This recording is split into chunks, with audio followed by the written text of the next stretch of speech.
16ویں صدی کے آخری سال ہیں۔ دنیا کی 1/4 مصنوعات تیار کرنے والا ہند صنعتی مرکز اور سونے کی چڑیا ہے۔ مغل بادشاہ جلال الدین محمد اکبر حکمران ہیں اور دنیا بھر میں امیر ترین ہیں۔ ادھر خانہ جنگی سے سنبھلتے زرعی ملک برطانیہ میں دنیا کی صرف 3% مصنوعات تیار ہوتی ہیں۔ یہاں ملکہ الزبتھ اول کی حکومت ہے۔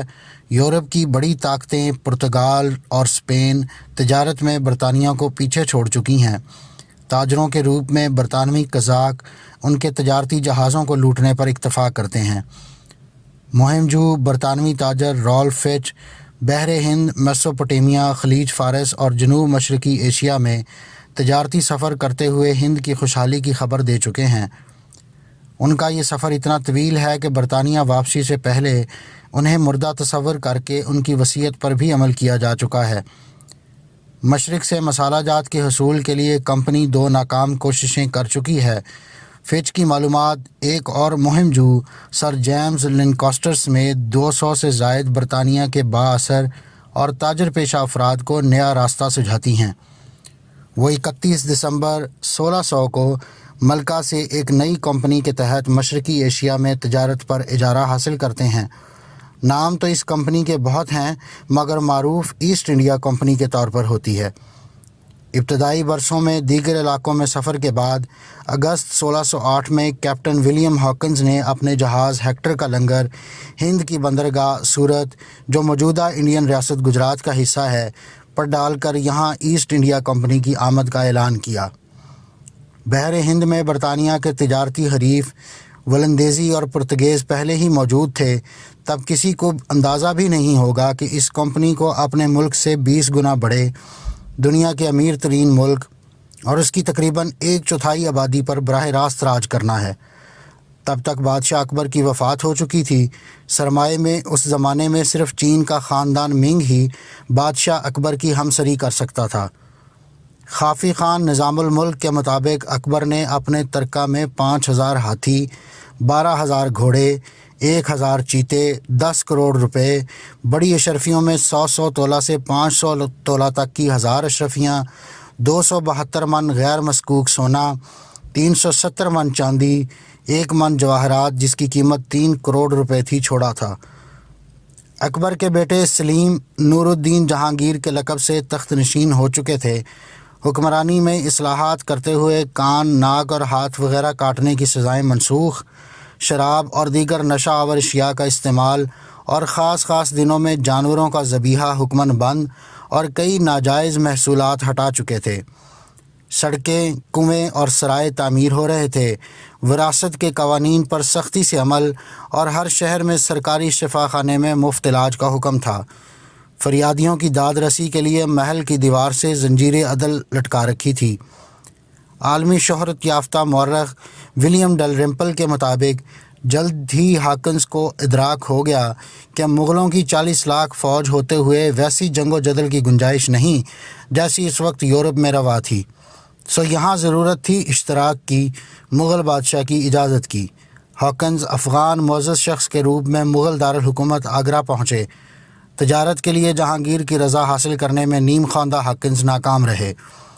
تب رکن پارلیمان اور سفارتکار سر تھامس رو کو شاہی ایلچی کے طور پر بھیجا گیا۔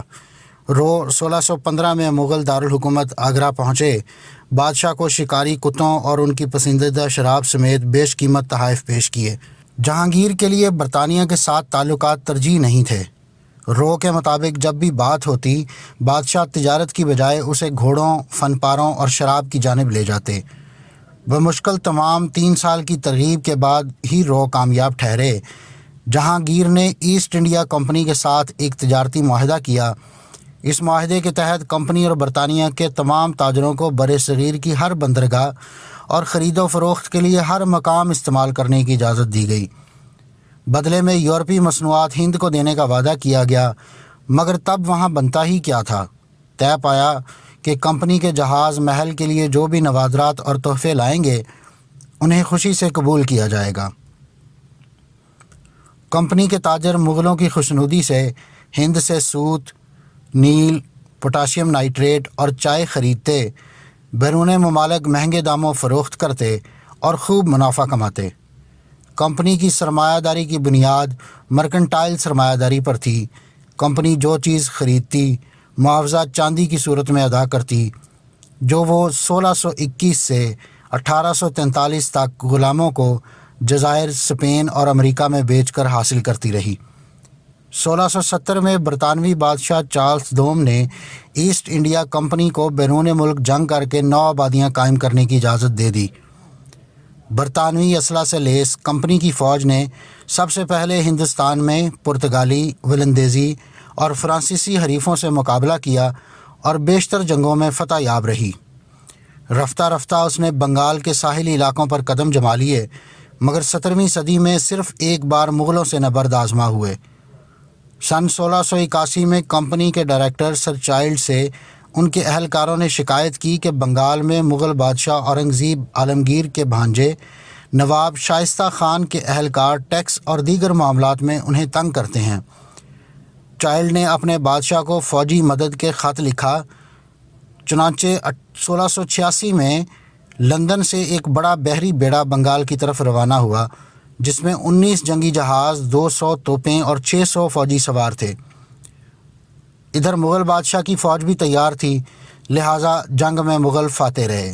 سن 1695 میں ایک برطانوی بحری قزاق ہنری ایوری نے اورنگزیب کے خزانے کے بحری جہاز فتح محمد اور گنج سوائی کو لوٹ لیا تھا۔ اس خزانے کی مالیت 6 سے 7 لاکھ برطانوی پاؤنڈ تھی۔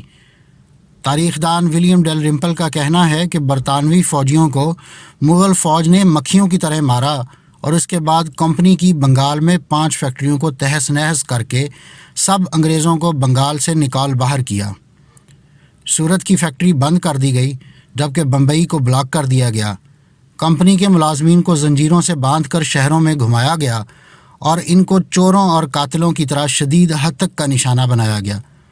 کمپنی کے پاس معافی مانگنے اور اپنی فیکٹریوں کی واپسی کے لیے بادشاہ کے دربار میں بھکاریوں کی طرح پیش ہونے کے سوا چارہ نہ رہا۔ تاج برطانیہ نے ہنری ایوری کی سرکاری سطح پر مذمت کی اور مغل بادشاہ سے معافی مانگی۔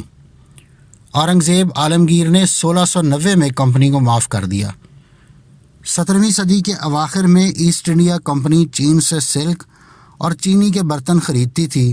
اشیاء کی ادائیگی چاندی کی صورت میں کرنا پڑتی تھی، کیونکہ ان کے پاس کوئی مصنوعات ایسی نہیں تھی جن کی چین کو ضرورت ہو۔ اس کا یہ حل نکالا گیا کہ بنگال میں پوست کی کاشت کی گئی اور صوبے بہار میں فیکٹریاں قائم کر کے افیم تیار کرنا شروع کر دی گئی اور اس افیم کو چین سمگل کرنا شروع کیا۔ اس وقت تک چین میں افیم کا بہت کم استعمال ہوتا تھا۔ ایسٹ انڈیا کمپنی نے چینی ایجنٹوں کے ذریعے لوگوں میں افیم کا استعمال بڑھایا۔ افیم کی تجارت سے کمپنی نے سلک اور چینی کے برتن بھی خریدے اور نفع بھی کمایا۔ جب چینی حکومت نے افیم کی اس تجارت کو روکنے کی کوشش کی اور جو افیم چین میں آئی تھی اسے ضائع کیا گیا، تو چین اور برطانیہ کے درمیان کئی جنگیں ہوئیں، جن میں چین کو شکست ہوئی اور برطانیہ نے چین کے ساتھ حقارت آمیز شرائط پر کئی معاہدے کیے۔ اس سے ضائع ہونے والی افیم کا معاوضہ وصول کیا گیا، اس کی بندرگاہوں پر قبضے کیے گئے۔ ہانگ کانگ پر برطانیہ کا قبضہ اسی سلسلے کی ایک کڑی تھا۔ جب چینی حکومت کی جانب سے ملکہ وکٹوریہ کو احتجاجاً ایک خط لکھا گیا کہ وہ افیم کی تجارت کو روکنے میں مدد کرے، تو چینی حکومت کو اس کا کوئی جواب نہیں ملا۔ سن 1707 میں بادشاہ اورنگزیب کی وفات کے بعد مختلف علاقوں کے لوگ ایک دوسرے کے خلاف صف آرا ہو گئے۔ کمپنی نے فائدہ اٹھاتے ہوئے مقامی افراد پر مشتمل لاکھوں کی فوج تیار کی، جسے یورپ میں صنعتی انقلاب کی بدولت جنگی ٹیکنالوجی میں بھی برتری حاصل ہو گئی۔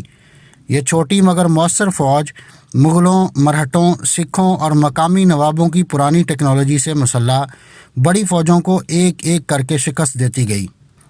1756 میں نواب سراج الدولہ ہند کی امیر ترین نیم خود مختار ریاست بنگال کے حکمران بن گئے۔ مغل حکومت کو 50% آمدن اسی ریاست سے ہوتی تھی۔ بنگال ہندوستان ہی نہیں، پوری دنیا میں ٹیکسٹائل اور جہاز سازی کا بہت بڑا مرکز تھا۔ علاقے کے لوگ ریشم، صوتی ملبوسات، سٹیل، پوٹاشیم نائٹریٹ اور زرعی و صنعتی سامان برآمد کر کے خوب کماتے تھے۔ کمپنی نے کلکتہ میں اپنے قلعوں کو توسیع شروع کر دی اور اپنے سپاہ کی تعداد بھی بڑھا دی۔ نواب نے کمپنی کو پیغام بھیجا کہ وہ اپنے دائرہ کار میں اضافہ نہ کریں۔ حکم عدولی پر نواب نے کلکتہ پر حملہ کر کے انگریزوں کے قلعے اپنے قبضے میں لے لیے۔ قیدی انگریزوں کو فورٹ ولیم کے تہہ خانے میں قید کر دیا گیا۔ ایسٹ انڈیا کمپنی نے نواب کی فوج کے ایک کماندار میر جعفر کو، جو حکمران بننے کی تمنا دل میں چھپائے ہوئے تھے، ساتھ ملا لیا۔ 23 جون 1757 کو پلاسی کے مقام پر کمپنی اور نواب کی افواج کے مابین مقابلہ ہوا۔ توپوں کی کثرت اور میر جعفر کی غداری کے باعث انگریز فتح یاب ہوئے اور میر جعفر کو تخت بنگال پر بٹھا دیا گیا۔ انگریز اب میر جعفر سے خراج وصول کرنے لگے۔ یوں ہند میں لوٹ مار کے دور کا آغاز ہو گیا۔ جب خزانہ خالی ہو گیا تو میر جعفر نے کمپنی سے پیچھا چھڑانے کے لیے ولندیزی فوج سے مدد لی۔ سن 1759 اور پھر 1764 میں فتح کے بعد کمپنی نے بنگال کا نظم و نسق سنبھال لیا۔ نت نئے ٹیکسوں کا بوجھ لادا۔ وہ بنگال کی اشیاء سستے داموں خرید کر بیرون ملک مہنگے داموں فروخت کرنے لگے۔ 18ویں صدی کے پہلے نصف میں برطانوی تاجر ہندوستانی باشندوں سے چاندی کے سکوں کے عوض کپاس اور چاول خریدتے تھے۔ جنگ پلاسی کے بعد ایسٹ انڈیا کمپنی نے ہندوستان سے مالیہ اور محصولات کے نظام کی مدد سے تجارت پر اجارہ داری قائم کر لی۔ طریقہ کار یہ تھا کہ ہندوستانیوں سے وصول کردہ محصولات کا قریب 1/3 ہندوستانی مصنوعات کی خریداری پر صرف کیا جاتا تھا۔ گویا ہندوستانی محصولات کی صورت میں جو رقم ادا کرتے تھے، اسی کے 1/3 کے بدلے اپنی مصنوعات بیچنے پر مجبور تھے۔ اگر آپ مختلف سائنسی، تاریخی اور علمی موضوعات پر سوچتے ہیں اور مزید جاننے کا تجسس رکھتے ہیں تو سبسکرائب کیجیے ہمارا چینل اور بیل آئیکن دبائیے تاکہ ان موضوعات پر تیار کی گئی ہماری ویڈیوز آپ کو فوری مل سکیں۔